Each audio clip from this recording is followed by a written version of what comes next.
Hello friends, स्वागत है आपका यूरेका क्लासेस में।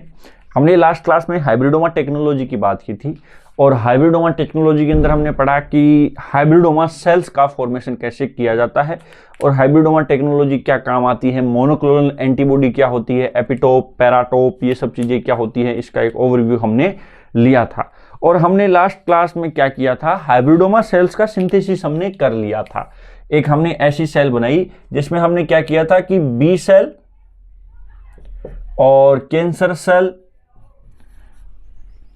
इन दोनों को फ्यूज किया और इन दोनों को फ्यूज करके एक नई सेल बनाई जिसको हमने नाम क्या दिया, हाइब्रिडोमा सेल। अब देखिए, बहुत प्रकार की बी सेल हैं और बहुत प्रकार की कैंसर सेल हैं, तो ऐसा है नहीं कि सभी के सभी सेल आपस में फ्यूज हो जाएंगी। यानी आपका जो मीडियम है वहां पर है, हो सकता है कि कुछ सेल है वो फ्यूज नहीं हो पाई, कुछ सेल फ्यूज हो गई, तो कुछ सेल फ्यूज नहीं हो पाई, इसका मतलब बी सेल ही रह गई, कैंसर सेल ही रह गई, और जो दोनों सेल फ्यूज हो गई तो क्या बन गया, हाइब्रिडोमा सेल। यानी आपके मीडियम में, मेरा कहने का मतलब है, तीनों प्रकार की सेल हैं, बी सेल भी हैं, कैंसर सेल भी हैं और हाइब्रिडोमा सेल्स भी हैं।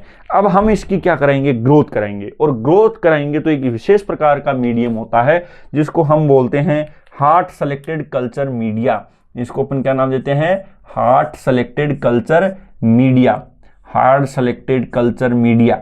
अब हार्ट सेलेक्टेड कल्चर मीडिया जो है वो एक्चुअल में होता क्या है, तो आपको इसके अंदर समझना पड़ेगा एक एक लाइन के बारे में, एक एक वर्ड के बारे में। हार्ट, एच का मतलब होता है हाइपोजेंथीन, हाइपोजेंथीन, और टी का मतलब होता है थाइमिडीन, टी का मतलब है थाइमिडीन, और ए का मतलब होता है एमिनोप्टेरिन, एमिनोप्टेरिन। ये तीन चीजें होती हैं इस हार्ट सेलेक्टेड कल्चर मीडिया में। तो हार्ट सेलेक्टेड कल्चर मीडिया में देखिए, एक तो है हाइपोजेंथीन, एक है एमिनोप्टेरिन और एक है थाइमिडीन।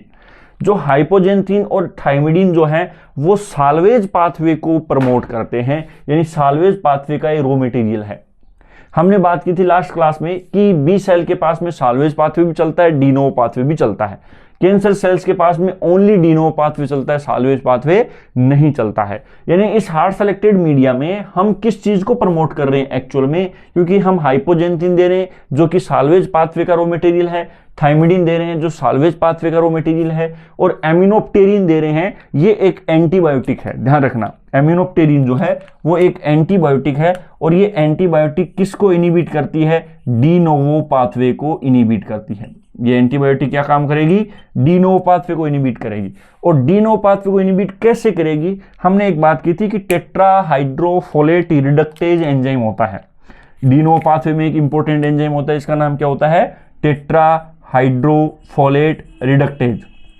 इस टेट्रा हाइड्रोफोलेट रिडक्टेज को काम करने से रोक देगी, और टेट्रा हाइड्रोफोलेट रिडक्टेज को काम करने से रोक देगी, इसका मतलब डी नोवो पाथवे चलना बंद हो जाएगा। तो इसके बेसिस पर अपन बोलते हैं कि एमिनोप्टेरिन क्या करता है, डी नोवो पाथवे को इनिबिट करता है, क्योंकि इसके अंदर बनने वाला एंजाइम जो है उस एंजाइम की कार्य प्रणाली को रोकता है, उसकी मैकेनिज्म को रोकता है, जिस वजह से डी नोवो पाथवे यहां पर नहीं चलेगा।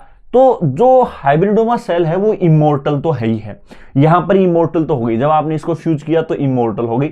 अब इस फ्यूज्ड हाइब्रिडोमा को आपने क्या कर दिया है, इस हार्ट सेलेक्टेड मीडियम पर ग्रोथ करवाइए, कल्चर मीडिया पर, और ग्रोथ करवाई जिसकी वजह से साल्वेज पाथवे तो इसमें चल रहा है और डी नोवो पाथवे इसमें नहीं चल रहा।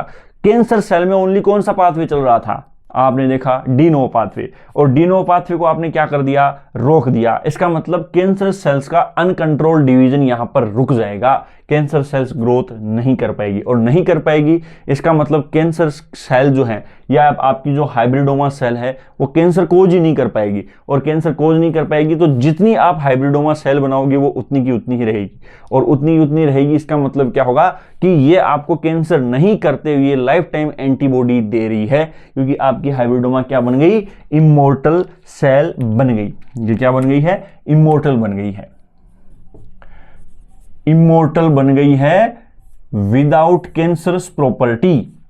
अब देखिए क्या होगा कि आपने इन सभी सेल्स को हार्ट सेलेक्टेड मीडियम पर, मतलब आपको कोई पूछ ले कि इन सभी सेल्स को आपने हार्ट सेलेक्टेड कल्चर मीडियम पर रखा तो इन सेल्स के साथ में क्या हुआ, तो जैसे कि मान लो हार्ट सेलेक्टेड मीडियम में आप बी सेल को रखोगे तो उसके साथ में क्या होगा, बी सेल की डेथ हो जाएगी। क्यों हो जाएगी, क्योंकि इसकी फाइनाइट लाइफ साइकिल है, तो एक टाइम बाद में बी सेल मर जाएगी। अगर आपने इसको हार्ड सेलेक्टेड कल्चर मीडियम पर रखा तो, क्योंकि इसकी फाइनाइट लाइफ साइकिल है।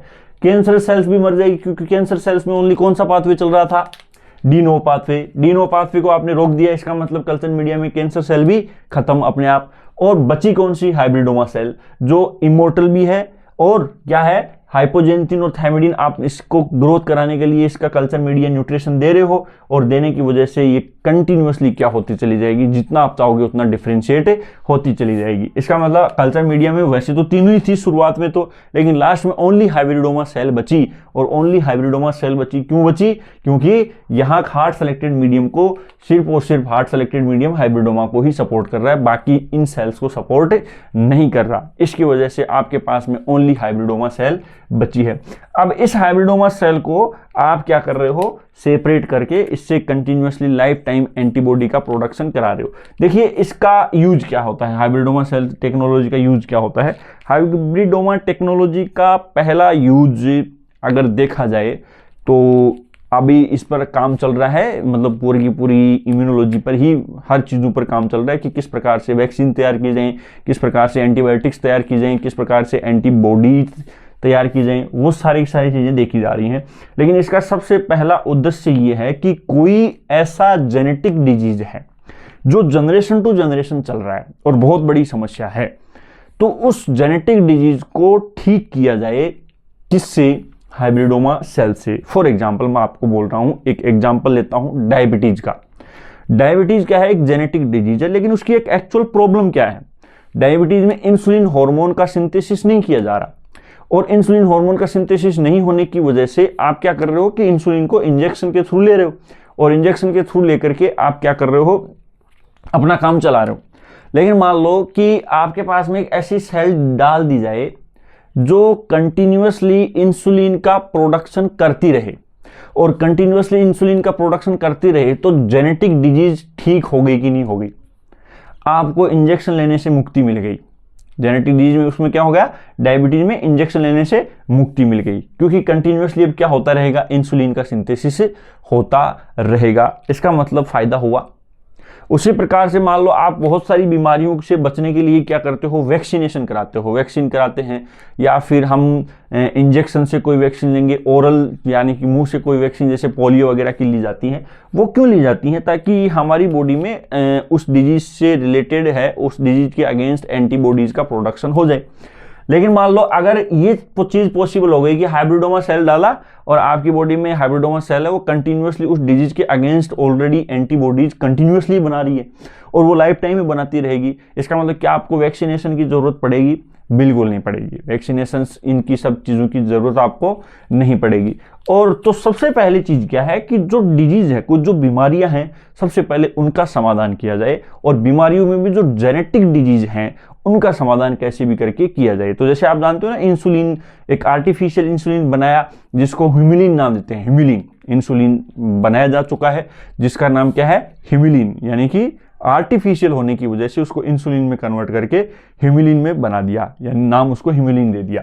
तो ये सारी की सारी जो काम है वो मेडिकल फील्ड में किए जाते हैं। इसके अलावा और कोई काम होता है, जैसे कि मान लो ग्राफ्ट रिजेक्शन होता है। ग्राफ्ट रिजेक्शन का मतलब आप ऑर्गन ट्रांसप्लांट करते हो, उस टाइम पर आप इम्यूनोसप्रेशन के इंजेक्शंस देते हो। ग्राफ्ट रिजेक्शन के लिए जनरली क्या किया जाता है कि जैसे कि मान लो ऑर्गन ट्रांसप्लांट किया जा रहा है, और ऑर्गन ट्रांसप्लांट किया जा रहा है तो उस टाइम पर पे थोड़ा इम्यूनोसप्रेस किया जाता है, इम्यून सिस्टम को सप्रेस किया जाता है, ताकि आपकी बॉडी उस ऑर्गन के खिलाफ एंटीबॉडी नहीं बनाए। अगर एंटीबॉडी बनाएगी तो उस ऑर्गन के खिलाफ उस ऑर्गन में डैमेज होना शुरू हो जाएगा, तो उस टाइम पे हो सकता है कि वो दूसरी डिजीज अटैक हो जाए। तो ग्राफ्ट रिजेक्शन एक बहुत बड़ी समस्या है। इसको निजात करने के लिए हाइब्रिडोमा टेक्नोलॉजी को बनाया जा रहा है। तो बहुत सारी ऐसे पर्पज हैं हाइब्रिडोमा टेक्नोलॉजी को बनाने के, जिसमें अपन बहुत सारी चीज़ों को इसमें आराम से समझ सकते हैं। तो इस पर काम चल रहा है। कितना काम सक्सेस हो पाता है, कितनी ये चीज़ सक्सेस हो पाती है, वो तो बाद की बात है, और सक्सेस हो भी रही है। बहुत सारी चीज़ें बन भी चुकी हैं, बहुत सारी चीज़ें बन रही हैं। तो ये एक हाइब्रिडोमा टेक्नोलॉजी है जिसमें हम क्या कर रहे हैं, कंटिन्यूअसली मोनोक्लोनल एंटीबॉडी बना रहे हैं। यानी कि कोहलर एंड माइलस्टेन ने हाइब्रिडोमा टेक्नोलॉजी ली। और एक बात जरूर ध्यान रखना कि फिलहाल तक हम ये समझेंगे कि हाइब्रिडोमा टेक्नोलॉजी से क्या बनाया गया, मोनोक्लोनल एंटीबॉडी। इसे क्या बनाया गया, मोनोक्लोनल एंटीबॉडी। तो हमने मोनोक्लोनल एंटीबॉडी या इन सब चीज़ों के बारे में भी देखा है। इसके साथ साथ हम इम्यूनोटेक्निक्स में एक एलाइजा टेक्निक है, एंजाइम लिंक्ड इम्यूनोसॉर्बेट एसिड। तो एलाइजा टेक्निक के बारे में भी अपन देखेंगे कि कैसे आप एंटीजन का पता करोगे, कैसे आप एंटीबॉडी का पता करोगे। यानी कि हम देखते हैं ना कि आपको कैसे पता चल जाता है कि आपकी बॉडी में वो एंटीजन है, कैसे पता चल जाता है कि आपकी बॉडी में वो एंटीबॉडी है, यानी ये बात आपको कैसे पता चली है कि वो डिजीज आपकी बॉडी में है। वो चीज़ें हम आगे देखने वाले हैं। तो अपन मिलते हैं नेक्स्ट क्लास में। Thank you so much.